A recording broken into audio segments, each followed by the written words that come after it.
a meeting under the chairmanship of Honorable Minister in Colombo, where Honorable Governors and the Honorable Chief Ministers of all provincial councils were present. Our officials had presented data pertaining to their respective provincial councils and placed their problems for the consideration of the Honorable Minister. We are indeed happy, sir. Consequent to that meeting, you have almost immediately undertaken this journey to the north, almost as a fact-finding exercise to acclimatize yourself with the prevailing state of affairs under the jurisdiction of your ministry. I understand you are scheduled to visit the east in a couple of days.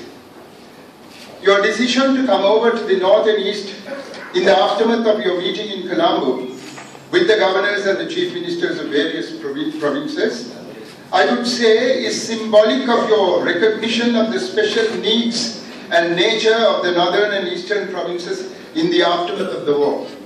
Sir, we were the most affected province together with the eastern province during the war. We have still not been delivered from the ambience of a war-affected area. Yet we are fortunate now in having a civilian governor, a person who has had a distinguished career as a civil servant and diplomat, and a chief secretary whom the Uva Provincial Council would not release hitherto due to his indispensability. When I refer to the war-affected nature of this province, I stress on the special requirements of this province, special wants of this province, special characteristics of this province, which are not found in any other province, except probably the eastern province, which no doubt under the 13th Amendment is part and parcel of this province. We have, sir, almost a lakh of war widows, many of them still quite young, suddenly becoming the sole breadwinners of their families. We have about 20,000 immobile patients whose vertebral columns have been injured. We have a number of human beings who have lost one or more of their limbs. We have so many orphans who need to be immediately rehabilitated and restored to a humane environment and to be given proper education.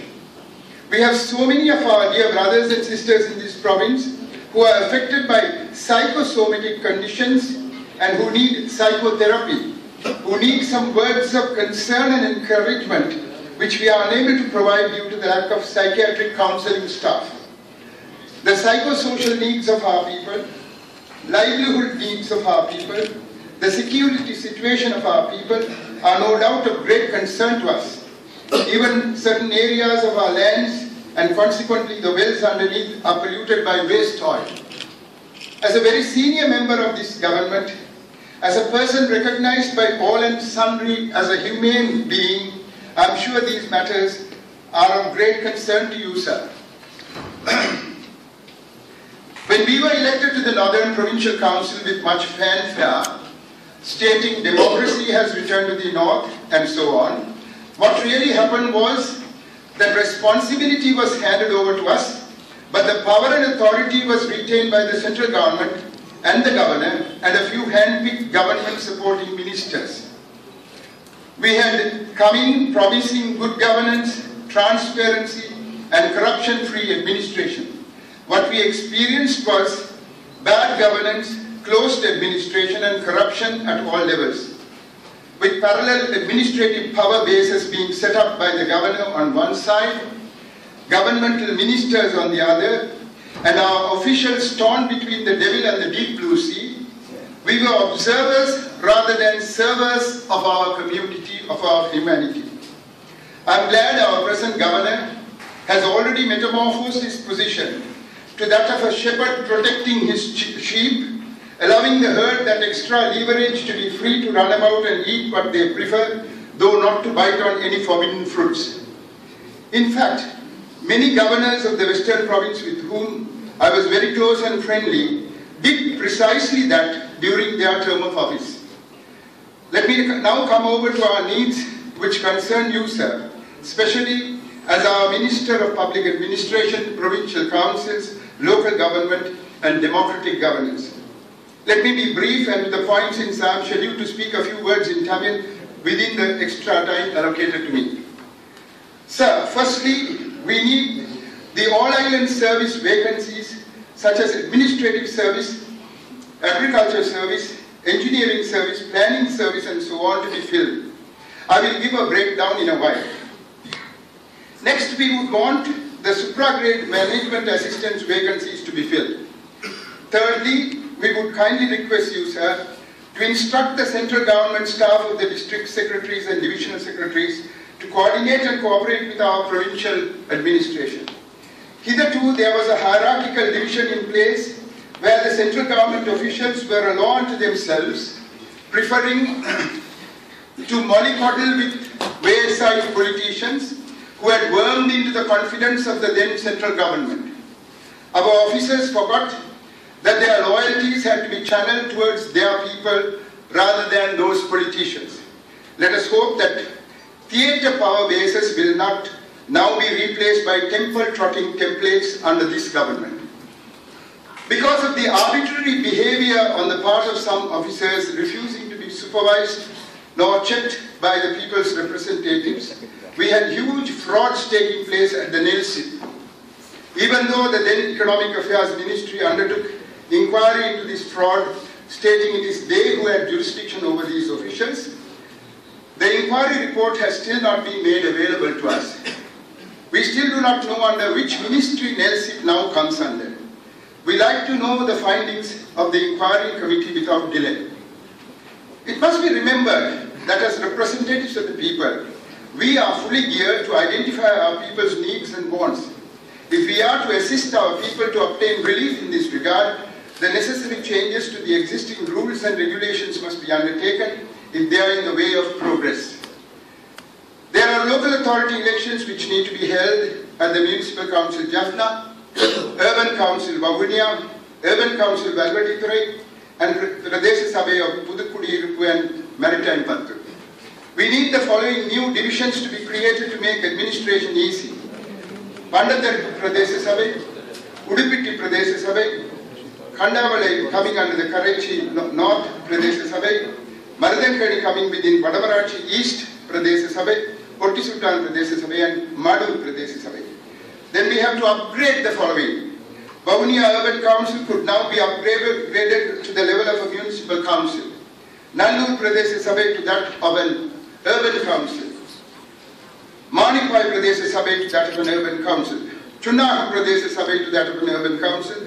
And also Nelliyadi to be made into an urban council, and so to Karachi Pradesh Sabha to the level of an urban council. We had made the necessary applications in this regard, but they have not been attended to. Our local government department no doubt need vehicles urgently. Our low-income Pradesh Sabhas need to be granted the 1 million each, which had already been promised last year, but only given to some and others discriminated against. Especially Pradesh Sabhas in Klinochi and Mullaitivu districts have been discriminated against. Now that our statutes have been our statutes have been put in place, the arrears of stamp duties can be made available to the local authorities. There are a number of statutes still to be prepared and presented. We have difficulties in finding suitable personnel in this regard. If sufficient monies are made available, we could get help from outside in this regard. We expect the Monetary Commission to be a little more circumspective when dealing with our requests, since we reflect the critical requirements and urgent needs of our electorate. For example, 34 local authorities in our province need to repair 8,010 kilometers of local roads. We have during the past 5 years only done up 1,068 kilometers. With the PSDG allocation for 2015, we could only complete 7 to 10 kilometers of road. You will now realize our helplessness. The secretaries who are appointed to Pradesh Sabhas need proper standard and capabilities. This is one area where adequate care needs to be taken to bring in capable persons to function as secretaries. Let me conclude giving the breakdown of the vacancies in the all-island service as I mentioned earlier. The Sri Lanka Administrative Service approved cadre 72, present position 25. There are vacancies for 46. Accountant service 5450, vacancy for 4. Agriculture service 23,716 vacancies. Animal production and health service 104 approved cadre, 51 presently in position, 53 vacant. Architect service 1 approved cadre, none are there, 1 vacant. Ayurvedic medical service 159, 112 and 47 vacancies. Education and administrative service 226, 118 in position, 108 vacancies. Engineering service 71, 43 present in position and 28 vacancies. Medical administrative service 5, present position 3, vacant 2. Sri Lanka Medical Service 983 approved cadre, 594 presently in position, and there is a vacancy of 389. Planning service 14, 7 vacancies. Scientific service 13, 1 in service, 12 vacancies. Surveyor service 5 and 5 vacant, none are there. So there is a total of 1,730 approved cadre, 1,012 present position and in service, vacancies of 718. There is also supragrade vacancies in the management service as follows. Management assistant service supragrade, approved cadre 103, present position 25. There is a vacancy of 78 positions. Well, with that, I conclude my English speech and பூர்த்தியாகிவிட்டது. எனினும் அனுமதி பெற்று ஒரு சில வார்த்தைகள் தமிழில் பேச விளைகின்றேன். கௌரவ அமைச்சரின் இன்றைய வடமாகாண விஜயம் எமக்கெல்லாம் ஒரு உத்தியோகபூர்வ வாழ்க்கைக்கு இடமளிக்க வேண்டும், ஒரு புதிய உத்தியோகபூர்வ வாழ்க்கைக்கு இடமளிக்க வேண்டும் என்பதே எனது எதிர்பார்ப்பு. உத்தியோகபூர்வமாக எமக்கு இருக்கும் வெற்றிடங்கள், பிரச்சனைகள், தடங்கல்கள், தடைகள், நிதி பற்றாமை பற்றியெல்லாம் ஆங்கிலத்தில் ஏற்கனவே கூறியுள்ளேன். எமது வடமாகாணம் மத்திய மாகாணங்கள் போலல்லாது பாரிய போர்க்கால இன்னல்களுக்கும் அவலங்களுக்கும் முகம் கொடுத்து வந்துள்ள ஒரு மாகாணம். எமது தேவைகளை, விசேட தேவைகளை கணக்கில் எடுத்து நிவாரணங்களை பெற்றுத்தர கோரியுள்ளேன். கௌரவ அமைச்சர் சமய சார்புள்ளவர். அவருடன் சில சமய சார்பான கூட்டங்களில் கூட நான் அரசியலுக்கு வர முன் கலந்து கொண்டிருக்கின்றேன். அந்த அடிப்படையில் மக்கள் தேவை அறிந்து மனிதாபிமான முறையில் அவர் எமது கோரிக்கைகளுக்கு செவிசாய்ப்பார் என்பதில் எனக்கு எள்ளளவும் சந்தேகமில்லை. எமது வாழ்க்கையில் சில மாற்றங்கள் ஏற்பட்டுக் கொண்டிருப்பதை உணரக்கூடியதாக இருக்கின்றது. இதுவரை காலமும் முரண்பாட்டு அரசியலில் ஈடுபட்டு வந்த நாங்கள் இனியேனும் இணக்க அரசியலில் ஈடுபட இறைவன் எமக்கு வழியமைக்க வேண்டும். இணக்க அரசியல் என்று கூறும்போது இதற்கு முன்னர் இருந்தவர்கள் இணக்க அரசியலுக்கு கொடுத்த வியாக்கியானத்தை நாங்கள் கூற முன்வரவில்லை. சரிசம உரித்துக்கள் உடைய இரு மக்கள் கூட்டங்கள் என்ற அடிப்படையில் எமக்கு இருக்கும் உரிமைகளை உளமாற எடுத்துரைத்து மனிதாபிமான அடிப்படையில் அவற்றை அரசாங்கத்துடன் பேசி பெற்றுக் கொள்வதையே நான் இணக்க அரசியல் என்று கூறுகின்றேன்.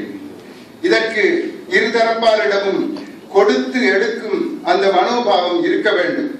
எம் மக்களின் பெரும்பான்மையினரின் உதவியாலும் பதவிக்கு வந்த ஜனாதிபதி என்ற வகையில் புதிய ஜனாதிபதியின் அரசாங்கம் எமது அரசாங்கமாகும். அதனிடம் நாம் கோரவும் அவற்றை அரசாங்கம் வழங்கவும் இனி எந்த தடையும் இருக்க தேவையில்லை என்று கூறி எனது சிற்றுரையை